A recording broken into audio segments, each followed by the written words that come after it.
Hi everyone, welcome to digital GK classes. तो जैसा कि आप सभी को पता है कि कल हमने जीन पियाजे का पार्ट 1 पढ़ा था।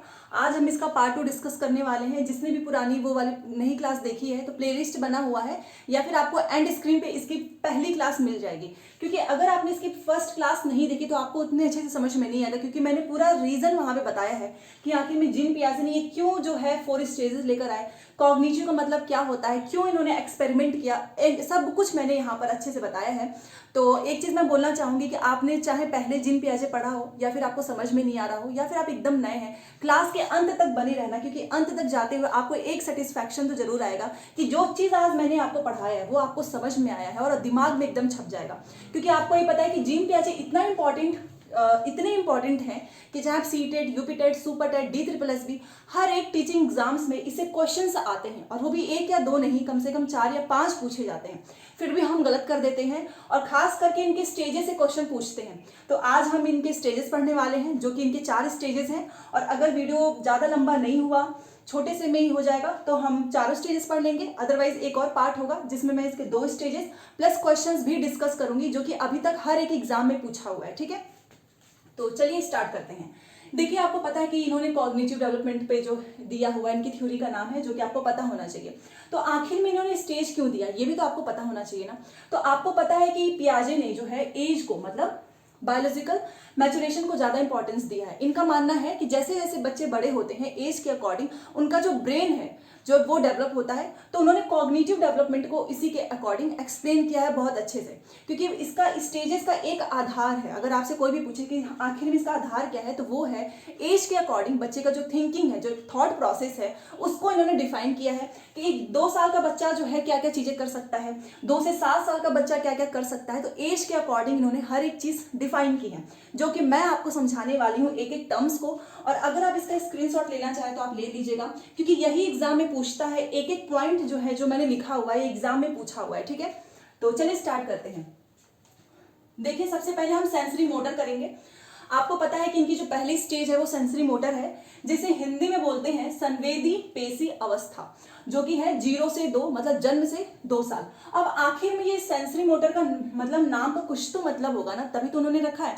तो आप देख रहे होगे कि एक है सेंसरी, दूसरा है मोटर। आपने मोटर एबिलिटीज भी पढ़ा है, वो मैंने पढ़ाया है, जिसमें मैंने 2 तरीके, एक gross motor, fine motor. Fine motor का मतलब क्या होता है कि आप मतलब अपने मसल से कोई भी काम करते हैं, चाहे लार्ज मसल से हो, चाहे मैंने ये पेन को पकड़ा हुआ है, तो ये क्या है, फाइन मोटर स्किल्स है। अगर मैं रनिंग करूंगी तो वो मेरा ग्रॉस मोटर स्किल्स होगा, क्योंकि लार्ज मसल्स उसमें यूज हो रहे हैं। और यहाँ पर अभी मैं लिखते टाइम मेरे जो फिंगर्स पे मैंने ऐसे पकड़ा हुआ है, तो ये फाइन मोटर है। तो इन्होंने बताया कि जो बच्चा है 0 से 2 साल का, वो बहुत छोटा है। ठीक है, तो वो एबिलिटीज मतलब मोटर जो मसल्स के माध्यम से करता तो है, कोई भी काम करता है, बट वो सब कुछ जो है सेंसेस पे आधारित होता है, मतलब इंद्रियों पे। कोई चीज पकड़ के, उसको छू कर, टच करके, सुनकर, सब कुछ उसके सेंसेस पे डिपेंड होता है। तो सेंसरी मोटर जो कि 0 से 2 साल है, आपको नाम से अब क्लियर हो गया होगा। इसमें जो भी एक्टिविटीज होगी वो इंद्रियों पे आधारित होगी, मतलब सेंसेस पे बेस्ड होगी। अब पहला जो है आपने देखा, लिखा है मैंने, एक्टिविटी जो भी होता है वो सेंसेस पे बेस्ड होता है। और कल मैंने आपको बताया था पियाजे के अकॉर्डिंग बच्चा कुछ भी एक्टिविटी करता है फिजिकल वर्ल्ड में, जो आसपास की चीजें होती हैं उसके थ्रू, तो इसमें एक्टिविटी भी करेगा तो सेंसेस पे ही बेस्ड होंगी, क्योंकि नाम ही है इनका सेंसरी मोटर। अब दूसरा है कि रिफ्लेक्स एक्शंस। ये क्या होता है, देखिए, ये जो रिफ्लेक्स एक्शन है ये इसी में समाप्त भी हो जाता है, ये पूरी लाइफ नहीं रहता है। वो कैसे, इसका मतलब मैं आपको पहले समझा देती हूँ। मान लो एक जो है न्यू बेबी जो है बॉर्न हुआ है, जस्ट अभी आपने देखा होगा कि उनके मतलब वो हाथ पैर, अगर आप जैसे ही अपना हाथ जो है उनके ऐसे रखोगे तो तुरंत पकड़ लेते हैं ऐसे। मान लीजिए कोई भी सामान आप जो है उनके हाथ में ऐसे रखोगे तो उनका हाथ जो है ना अपने आप बंद हो जाता है। इस वो जानबूझ के ऐसा नहीं करते, ये सारी चीजें खुद से होती हैं। इसीलिए जो रिफ्लेक्स एक्शन है, और आपने देखा होगा कि बच्चे के सामने कोई भी चीज आए, जैसे जैसे वो थोड़ा सा बड़ा होता है, तो वो आपने देखा होगा कि हमेशा अपना अंगूठा जो है चूसता ही रहता है मुंह में, या फिर कोई भी सामान पड़ा है आप उसको ये भी दोगे, कोई भी खिलौना, उसको तुरंत वो अपने मुंह में डालने लगता है। तो ये रिफ्लेक्स एक्शन में आता है, बट ये समय के साथ खत्म हो जाता है, इसी में खत्म भी हो जाता है, तो उसको बोलते हैं रिफ्लेक्स एक्शन। तो जब भी आपसे पूछा जाए कि रिफ्लेक्स एक्शन जो है किसमें एंड होता है, तो वो है सेंसरी मोटर। और इसका मतलब भी मैंने आपको बता दिया, ये अपने आप होता है, बच्चा जानबूझ के नहीं करता है। कोई भी चीज है वो तुरंत ऐसे बंद कर लेता है, चाहे अंगूठा चूसना हो या कोई भी सामान अपने मुंह में डालना हो। तो ये है रिफ्लेक्स एक्शन। अब एक एक टर्म का मतलब ध्यान से समझना, क्योंकि जब एग्जाम में क्वेश्चन आएगा तो आपको बस इसे टिक नहीं करना, आपको समझ में पता रहेगा तो आप आसानी से सही कर पाएंगे, ठीक है। दूसरा है इमिटेशन। आपको पता है इमिटेशन का मतलब होता है नकल करना, और जब बच्चे जो है किसी दूसरे की नकल करते हैं इट मीन्स कि उनका जो मेमोरी है वो डेवलप हो रहा है। वो कैसे, अब मैं इसका एक एग्जांपल दूंगी, आपके घर में भी बच्चे ऐसा करते होंगे। अगर आपके पेरेंट्स जो है आर्मी में है, बीएसएफ में है, पायलट में है, तो बच्चा जो है अगर जैसे कि वो जय हिंद बोल रहे हैं तो आपने देखा कई बार बच्चे वो एक्टिंग करते हैं, क्यों, अपने घर के आसपास के, उनकी दादी मम्मी कोई टीचर है तो वो भी ऐसे चश्मा लगा लेते हैं, छड़ी ले लेंगे, ऐसे किताब लेके पढ़ाने लगते हैं। तो वो सारी चीजें क्या होती है, इमिटेशन होती है। तो वो बच्चा ये कर रहा है, इसका मतलब ये नहीं कि वो बस बेफिजूल कर रहा है, उसकी जो मेमोरी है ना वो डेवलप हो रही है। अगर उसके घर में कोई उसकी मम्मी पायलट है तो पायलट की जैसे एक्टिंग करेगा, मतलब कि वो सुबह सुबह में रेडी होना, बैग लेना, फिर जाना, वो सारी चीजें बच्चे करने लगते हैं, चाहे कोई भी हो, ठीक है, घर में। तो ये भी हो गया इमिटेशन, इसका मतलब होता है मेमोरी डेवलप हो रही है। अब आपसे एक क्वेश्चन पूछा जाता है गोल ओरिएंटेड बिहेवियर, और एक होता है ऑब्जेक्ट परमानेंस, मतलब वस्तु स्थायित्व का गुण आ जाना, जो कि 1000 बार पूछा जा चुका है कि ये किस में आता है। फिर भी लोग कंफ्यूज हो जाते हैं। आज के बाद से आप इसलिए नहीं होगे, क्योंकि मैं इसको एक एग्जाम्पल के थ्रू समझाऊंगी कि आखिर में ये क्या होता है। मान लो ऑब्जेक्ट परमानेंस, एक छोटा सा बच्चा ले लेते हैं, 6 महीने का ले लेते हैं, ठीक है। तो आप उसके सामने कोई भी खिलौना रखो, मान लीजिए ये एक टॉय है, ठीक है, आप उसके सामने ऐसे रखो, आप उसको दे दीजिए तो बच्चा खेलेगा, फिर आप तुरंत इसको ऐसे वहां से हटा लीजिए, ऐसे छुपा लीजिए, तो उसको पता भी नहीं चलेगा, वो रोएगा भी नहीं, नहीं आपसे मांगेगा। बट इसी स्टेज में जैसे जैसे बच्चा बड़ा होता है, 1 साल का, 18 महीने का, तो आपने अगर उसके सामने ये रखा है या फिर आपने उसको दिया थोड़ी देर के लिए, फिर आपने उससे ऐसे छीन लिया, तो बच्चा रोने लगता है। क्यों? क्योंकि अब जो है उसके आंखों के सामने से पहले जो चीज आप हटा लेते थे तो उसे लगता था कि दुनिया में तो ये चीज है ही नहीं, बट जैसे बड़ा हुआ उसको समझ में आया कि नहीं, ये चीज तो था और यही मुझे चाहिए। चाहे आप उसको दुनिया भर के खिलौने दे दो, बट उसको वही पहले वाला ही चाहिए। इसका मतलब कि बच्चे के अंदर जो है ऑब्जेक्ट परमानेंस का जो गुण है वो डेवलप हो रहा है या हो चुका है। अगर उसके सामने से हटा लिया, बच्चा नहीं रो रहा है, इट मीन्स कि ये डेवलप नहीं हुआ है। बट अगर आपने ये चीज भी उसके सामने रखी, उसको दिया और वो इसके लिए रो रहा है, पूरा घर एकदम से उठा लिया, पूरा हल्ला कर रहा है, इसका मतलब कि उसके अंदर ये गुण आ चुका है, तभी तो आपसे मांग रहा है। तो ये चीज हो गई। अब ये गोल ओरिएंटेड बिहेवियर क्या है, ये भी बहुत आसान है। मान लो कि आपके कोई खिलौना आपने लाकर दिया बच्चों को, या फिर आपने कोई सामान रखा है, आपने देखा कि बच्चे ना घुटने के बल ऐसे जैसे भी उनको चलना नहीं, या फिर भी वो गिरते पड़ते उस सामान तक पहुंच जाएंगे, उसको लेने लगेंगे। आपने कोई चीज रख दी है ऊंचे, या फिर किचन में कुछ भी रखा है ऊपर, तो वो खड़े तो नहीं हो सकते हैं, बट वो उस चीज को छूना चाहेंगे, भले से उस चीज से उनको जो है चोट लग जाए, बट वो उस चीज तक पहुंचना चाहते हैं, उसको बोलते हैं गोल ओरिएंटेड बिहेवियर, ठीक है। अब यहां पर आपने एक चीज देखा होगा कि अर्धभाषी, इसका क्या मतलब है। देखिए, बच्चा 0 से 2 साल का है, बहुत छोटा है, आपको ही पता है कि बच्चे इस एज में ज्यादा उतना बोल नहीं पाते हैं, जो भी बोलते भी हैं तो ज्यादा क्लियर नहीं रहता है, बट हल्की फुल्की जो भी उनकी लैंग्वेज होती है वो घर वाले समझ ही जाते हैं। इसका मतलब बच्चा जो है वो अर्धभाषी है, पूरी तरह से लैंग्वेज डेवलपमेंट नहीं हुआ है ये, इसमें थोड़ा बहुत वो बोल लेता है, तो जिसे हम बोलते हैं अर्धभाषी। तो जब भी क्वेश्चन पूछे तो आप लगा दीजिएगा सेंसरी मोटर में अर्धभाषी होता है।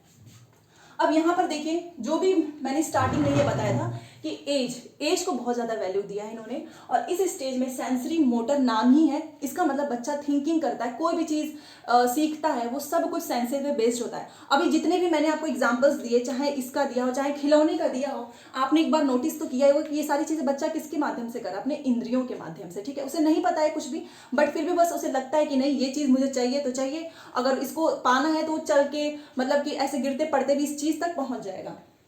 तो आई होप आपको समझ में आ रहा हो, और अगर समझ में आ रहा हो तो प्लीज वीडियो को लाइक कीजिए, चैनल को सब्सक्राइब करके मेरे दोस्तों के साथ शेयर कीजिए, क्योंकि यहाँ से मैं आपका सीडीपी का पूरा जितने भी थ्योरी है सब कुछ कंप्लीट करा दूंगी एग्जाम से पहले, चाहे आपका सीटेट हो, यूपी टेट हो, सुपर टेट हो। तो ये सीरीज जो मैंने स्टार्ट की है वो आपको बहुत हेल्प करेगा। अब देखिए, पहला तो मैंने आपको बता दिया, अब दूसरा हम पढ़ने वाले हैं प्री ऑपरेशनल, जिससे क्वेश्चन बहुत पूछा जाता है, फिर भी लोग इसमें बहुत कंफ्यूज रहते हैं। सबसे पहले इसके ये उम्र याद रखना, ये जो मैंने लिखा है, क्योंकि एक एक चीज आपसे पूछा जाता है। तो ये है 2 से 7। अब आप सोचो, यहाँ पे प्री ऑपरेशन लिखा है, जिसे हिंदी में बोलते हैं पूर्व संक्रियात्मक। अच्छा, मैं एक चीज बोलना चाहूंगी, साइकोलॉजी में आप ज्यादातर कोशिश करना कि इंग्लिश के टर्म्स आप याद रखो, क्योंकि हिंदी वाली जो चीजें होती है ना, वो उसके 10 तरीके की मीनिंग होती है, अलग अलग वर्ड लिखा रहता है, तो आप कंफ्यूज हो जाएंगे। बट ये जो इंग्लिश है वो कभी बदलता नहीं है, ठीक है, ये एज इट इज रहता है। तो इसको बोलते हैं पुरुषंक्रियात्मक। जैसे मैंने नाम का मतलब बताया वैसे इसका भी तो कुछ मतलब होगा, तभी तो इसको नाम दिया है। तो आपको पता है कि ऑपरेशनल का मतलब होता है लॉजिक, लॉजिक होता है ऑपरेशनल का मतलब, बट प्री लिखा है, प्री का मतलब पहले, लॉजिक मतलब लॉजिक से पहले। इसका मतलब कि इस वाली स्टेज में बच्चे के अंदर लॉजिकल रीजनिंग जो है वो विकसित नहीं हुई है। आपको मैंने नाम से ही समझा दिया। ऑपरेशनल का मतलब लॉजिक होता है, प्री का मतलब जो है पहले होता है, लॉजिक से पहले। तो लॉजिक से पहले वाली सारी चीजें हैं, तो बच्चा जो है इसमें तर्क जो है वो नहीं लगा सकता है। बट फिर भी इसमें ट्रांसडक्टिव रीजनिंग मैंने लिखा है। इसका क्या मतलब होता है? इसका मतलब ये होता है कि बच्चे जो हैं तर्क देते तो हैं बट वो तर्क सही नहीं होता है। मतलब कुछ भी उल्टी चीजें तर्क दे देंगे कि अच्छा ये मान लो उसका खिलौना ही है, जैसे कि मैं इसी का एग्जांपल देती हूँ, वो इससे खेल रहा है, ठीक है। अब ये जो है उसकी वजह से टूटा है, ये खिलौना खेलते खेलते उसने फेंक दिया, तोड़ दिया, बट वो किसी चीज से लड़ा, उससे टूटने की पॉसिबिलिटीज नहीं थी, बट फिर भी उसको ऐसा लगेगा कि नहीं मेरा खिलौना जो है उस दीवार से लड़के ही टूटा हुआ है। फिर बाद में वो उस चीज के लिए रोएगा भी, सारी चीजें करेगा। तो वो जो तर्क दे रहा है वो तर्क तो दे रहा है बट वो तर्क सही नहीं है, तो उसे बोलते हैं ट्रांसडक्टिव रीजनिंग। इस पे हजारों एग्जाम्पल्स आप ले सकते हो। बस इसका मतलब आपको ध्यान रखना है कि इसका मतलब है जो भी बच्चा तर्क दे रहा है वो सही नहीं है, ठीक है। क्यों? क्योंकि वो लॉजिक से पहले वाले स्टेज में है। दूसरा है इररिवर्सिबिलिटी। अब ये तो हर एक बच्चे में, 2 से 7 साल के बच्चे को आप ऑब्जर्व करना, अगर आपके घर में भी कोई बच्चा हो तो उसके अंदर ये गुण रहता है। इसका मतलब होता है अपलटावी का गुण। अगर मैं आपको एग्जांपल देना चाहूं तो मान लीजिए आपका ये घर है, ठीक है, और यहाँ पे आपके घर के आसपास एक पार्क है। तो आप क्या करोगे, ये आपका घर है, यहाँ पे ये पार्क है, आप डेली जो है अपने घर के बच्चे को डेली जो है पार्क में लेकर जाते हैं, ठीक है। आप लेकर जाते हो, एक दिन आपने क्या किया, उसको पार्क में छोड़ दिया, फिर आपने उससे बोला कि तुम घर वापस आ जाना, और सेम रास्ता है, ऐसा भी नहीं कि आप अलग अलग रास्ते से लेकर जा रहे हो। तो बच्चा बोला कि नहीं मैं घर नहीं आ पाऊंगा।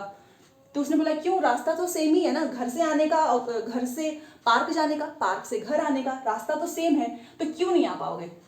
इट मीन्स कि उसके अंदर जो है इरिवर्सिबिलिटी वाली गुण जो है अभी नहीं आई है। आप उसको अकेले चाहे कहीं भी, उसके घर के बगल में जो है, अगर उसके दोस्त के भी घर पे लेकर जाओ, रास्ता सेम हो तो चला तो जाएगा बट वहां से रिटर्न नहीं आ पाएगा, वापस नहीं आ पाएगा। इसका मतलब इरिवर्सिबिलिटी का गुण है अभी बच्चे के अंदर, अभी वो चीजों को रिवर्सिबल नहीं कर सकता है। जैसे कि ऐसे मान लीजिए ये, जैसे कि आप उसको यहाँ पर लिख दो a = b, b = a, इस चीज को भी बच्चा नहीं समझ पाएगा। भले से यहाँ पे दोनों चीजें सेम लिखा है, बस आपने क्या किया है, लेटर को चेंज किया है। तो इसे हम बोलते हैं इरिवर्सिबिलिटी का गुण। अब दूसरा है ईगोसेंट्रिसिज्म। देखिए इसका मतलब मैंने कई बार देखा है कि लोग इसको घमंड से लगाते हैं। छोटा सा तो बच्चा है 2 से 7 साल का, उसके अंदर क्या ही ईगो होगा, नाम से नहीं जाना है। इसका मतलब होता है अहम केंद्रिता। देखो इसका मतलब क्या होता है कि बच्चे को ऐसा लगता है कि जो चीज मतलब मुझे पसंद है या जो चीज मैं कर रहा हूँ वही बाकी सब लोग भी करते हैं। जैसे कि अगर मुझे डॉल से खेलना पसंद है तो बाकी सभी को भी डॉल से ही खेलना पसंद होगा। अगर मुझे ये आइसक्रीम पसंद है तो बाकी सभी को, मतलब उसकी जो थिंकिंग है अपने लिए, जो उसके खुद के लिए, वही बाकी सभी के लिए भी है। उसको बोलते हैं ईगोसेंट्रिसिज्म। इसका सिंपल सा एक मतलब है कि जो चीज मुझे पसंद है वही बाकी सभी को, या फिर जो चीजें मैं कर रहा हूं वही बाकी सभी करेंगे। तो ये हो गया। अब एनिमिज्म, ये एक एक पॉइंट आपको याद रखना, इससे डायरेक्ट क्वेश्चन पूछता है। एनिमिज्म का तो मतलब आसान है, जीववाद। मान लीजिए आप बच्चे को लेकर जा रहे हो, ऐसे ही टहल रहे हो, बच्चे को अचानक से इससे चोट लग गई, ठीक है। अब वो बच्चा रोने लगा और आप जस्ट उसके सामने बस इसको ऐसे ऐसे थोड़ा सा कर दो तो बच्चा जो है तुरंत रोना बंद कर देता है। आपने देखा भी होगा ऐसा कई बार, क्यों बच्चे को ऐसा लगता है कि मतलब मुझे इससे चोट लगी है तो अब इसको मार पड़ी है तो अब उसको अच्छा लगता है। क्यों? क्योंकि उसके अंदर जो है एनिमिज्म का गुण अभी नहीं आया, उसे नहीं पता है कि ये सजीव है कि निर्जीव है, बस आपने इसको मारा, बच्चा तुरंत शांत, ठीक है। अब यहां पर देखिए, पहले इसको मैं समझा देती हूँ। सिंबॉलिक थॉट, आपने देखा होगा कि अगर आप बच्चों की ड्राइंग में देखते होंगे,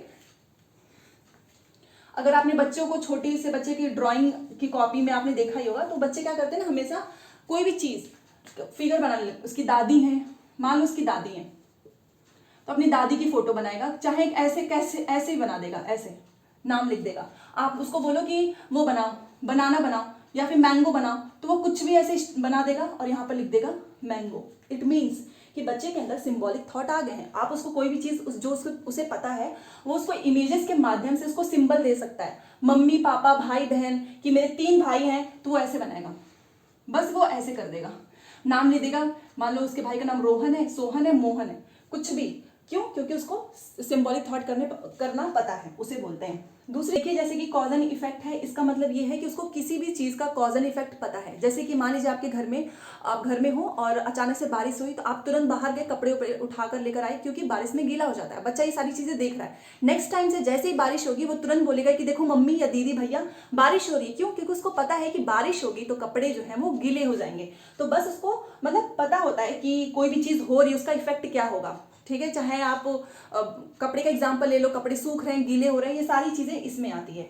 अब इंट्यूशन में क्या हो रहा है, इंट्यूशन का मतलब ये है कि मान लीजिए बच्चे जो है इस उम्र में, क्या बच्चे क्वेश्चन तो बहुत पूछते हैं। कोई भी चीज़ होगी, अच्छा ये क्यों हो रहा है, बारिश क्यों हो रही है, दिन क्यों हो रहा है, रात क्यों हो रही है, सारी चीज़ें। तो आपने उनको उनका आंसर दिया, बट बाद में उनको ये पता ही नहीं रहेगा कि ये जो आंसर इसका सोर्स क्या है, मतलब कहाँ से पता चला है। तो पता तो होगा कि ये चीज़ क्यों हो रही है, बट उसका सोर्स उनको नहीं पता होता है। ये मैंने आपको बता दिया। अब हम बेसिकली ये चीज़ पढ़ने वाले हैं, जो कि इसलिए मैंने सोचा लास्ट में समझाऊंगी, जिसे हम बोलते हैं लैक ऑफ कंजर्वेशन और सेंट्रिसिज्म। ये भी इसी से संबंधित है। अब इसको एग्जांपल से मैं आप समझाना चाहूंगी। मान लीजिए कि ये जो 2 ग्लास है, आपको मैं इसको एग्जांपल से समझा रही हूँ। देखिए, आप ऐसा कर भी सकते हो घर में। ये देखो, आप सेम जो है सेम साइज के 2 ग्लास हैं। आपने क्या किया, दोनों ग्लास में सेम पानी रखा है। बच्चे अब बैठा है सामने ही, आप उसके सामने ही एक्टिविटी कर रहे हो कि देखो, आप उसे पूछोगे भी कि इसमें आपने दोनों ग्लास में सेम पानी भरा है। उसके बाद से आप उसके सामने क्या करते हो, इस 1 ग्लास का पानी आप क्या करते हो, उसके सामने इस 1 ग्लास का पानी आप इसमें ऐसे पलट देते हो उसके सामने। बट उसके बाद से आप पूछोगे ना कि ये बताओ अब किस ग्लास में पानी ज्यादा है, तो वो ये समझ ही नहीं पाएगा कि आपने इस ग्लास का पानी इसमें डाला है। क्यों? क्योंकि बच्चा एक समय पे केवल एक एस्पेक्ट पे ही ध्यान दे पाता है, वो दोनों चीजें नहीं देखता है। आपने बोला कि आपने ऐसे पानी डाला था, तो आप पूछोगे किस में पानी ज्यादा है, तो वो बोलेगा इस बड़ी वाली ग्लास में। क्यों? क्योंकि बच्चा हाइट को देखता है, वो ये नहीं देख पाएगा, वो समझ ही नहीं पाएगा कि आपने इसमें पानी डाला है तो इसका मतलब ग्लास में भले से बड़ी हो, पानी तो सेम ही है ना, बट वो फिर भी बोलेगा कि नहीं इस ग्लास में पानी ज्यादा है, क्योंकि उसने हाइट पे फोकस किया है। तो इसीलिए बच्चे के अंदर क्या है, सेंट्रिसिज्म है, केंद्रिता है। वो एक टाइम पे एक एस्पेक्ट पे फोकस कर पाएगा, जिसे हम बोलते हैं लैक ऑफ कंजर्वेशन, जो कि प्री ऑपरेशनल में है। 2 ग्लास में पानी सेम है, इस ग्लास का पानी आप बड़े से बर्तन में डालोगे, फिर भी बच्चा यही कहेगा कि इस ग्लास में पानी ज्यादा है, क्योंकि हम वो हाइट को देख रहा है, जो कि ग्लास के माध्यम से मैंने आपको बताया है। तो आई होप मैंने आपको सारी चीजें अच्छे से समझाने की कोशिश की है। एक एक पॉइंट को मैंने आपको एग्जाम्पल्स के माध्यम से समझाया है, सो दैट आप कभी भूले ना। और अगर आपको क्लास अच्छी लगती है तो प्लीज लाइक करके ही जाना। कल इसका हम पार्ट 3 करेंगे, और कल जीन पियाजे का जो चैप्टर है खत्म। और इसके बाहर, इससे बाहर एक भी क्वेश्चंस आपको एग्जाम में नहीं मिलेगा, क्योंकि जो जो चीजें आई हैं, जो जो चीजें आती हैं, वो सब कुछ मैं कोशिश करूँ कि एक भी चीज ना छूटे। तो चलिए मिलते हैं नेक्स्ट क्लास में। Thanks for watching.